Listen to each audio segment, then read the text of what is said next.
रमेश और अपने बेटे अजय के साथ रहा करती थी। अजय का बचपन से एक ही सपना था कि वो अपनी आगे की पढ़ाई यूएसए में पूरी करे और इसीलिए वो यूएसए पढ़ाई करने के लिए चला जाता है।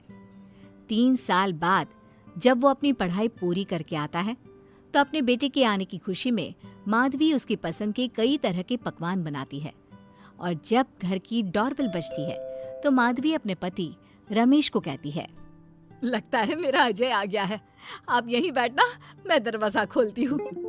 माधवी जल्दी से जाकर दरवाजा खोलती है तो दरवाजे पर अजय के साथ एक लड़की को देखकर वो अजय से पूछती है, ये कौन है बेटा? माँ, ये ग्रेटी है। हम दोनों यूएसए में साथ ही पढ़ते थे और अब ग्रेटी इस घर की बहू है। क्या बहू? अरे बेटा, तूने शादी कर ली और बताया भी नहीं। कम से कम अपनी माँ को बता तो देता कि तू अपने साथ इस घर की बहू लेकर आ रहा है। मैं बहू के आने की कुछ तैयारी तो कर लेती। कोई बात नहीं बहू, यही रुक, मैं अभी तेरे लिए पूजा की थाल लेकर आती हूँ। मॉम, आप अपनी ये फॉर्मेलिटीज बाद में पूरी कर लेना। I'm so tired right now. अच्छा डार्लिंग, अपना रूम कहाँ है? कोई बात नहीं बहू, तुम पहले आराम कर लो, तब तक मैं तुम्हारे लिए चाय बना कर लाती हूँ। ग्रेटी अपनी सास की किसी भी बात का कोई जवाब नहीं देती और अपने रूम में जाकर सो जाती है। कुछ देर बाद माधवी अपने बहू बेटे के लिए चाय नाश्ता लेकर उनके कमरे में जाती। रुको जरा, सब्र करो। जहाँ ग्रेटी अपनी सास से कहती है, हाँ चाय, अजय। क्या हुआ ग्रेटी? अपनी मॉम को बोलो कि अब ये जब भी हमारे कमरे में आए तो नॉक करके आए।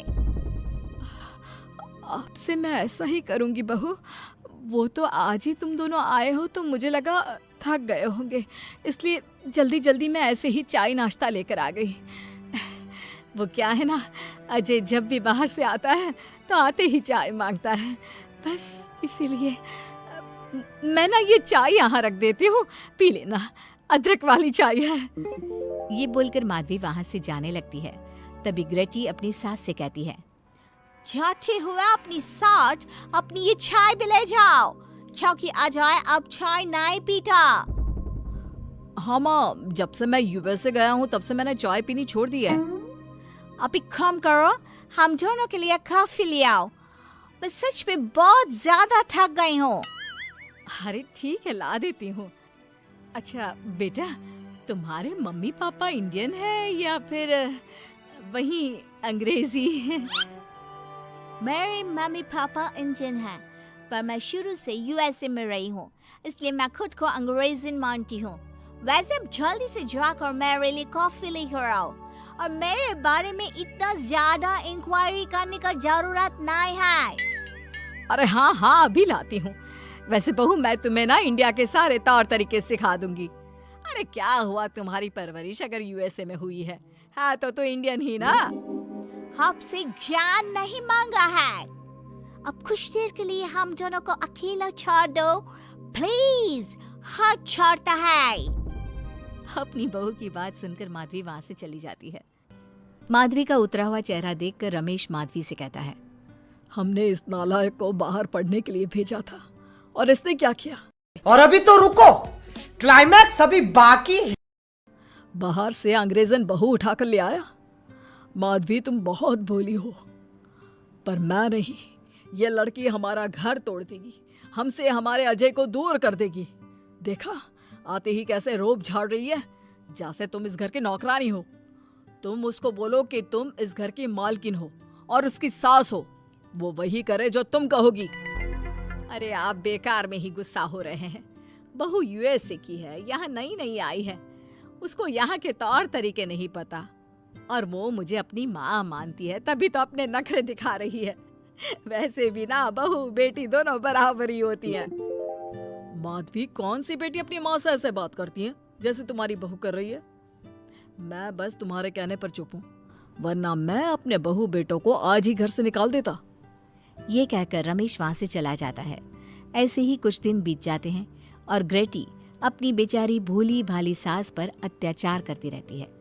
ग्रेटी अपना सारा काम अपनी सास से करवाती और उसी को भला बुरा सुनाती।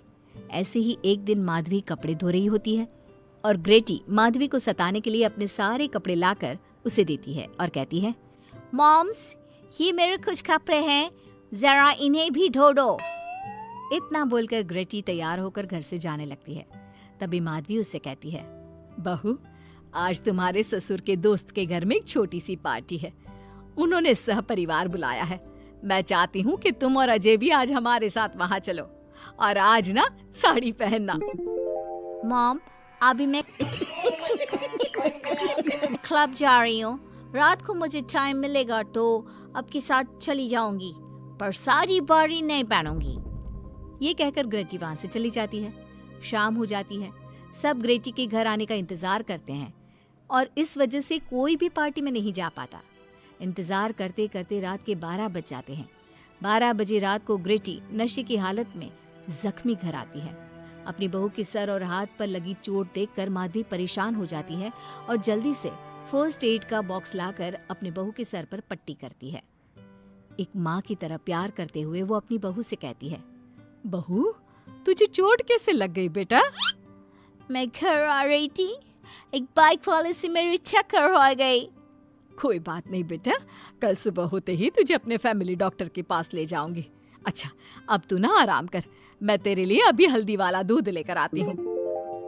माधवी, मैंने तुम्हें पहले ही समझाया था, ये अंग्रेजन हमारे घर के लिए ठीक नहीं है, पर तुमने मेरी एक नहीं मानी।